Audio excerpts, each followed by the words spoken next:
How to check if your iPhone parts are original or replaced. Open the 3U Tools software. Connect your phone to the computer.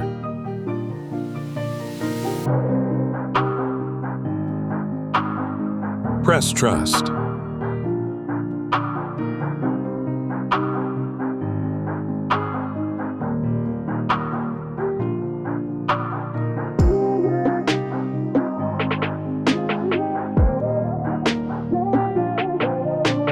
Verification report.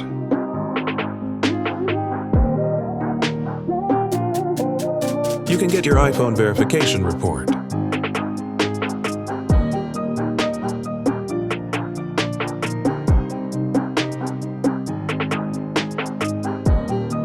You can check whether your iPhone parts are original or replacement.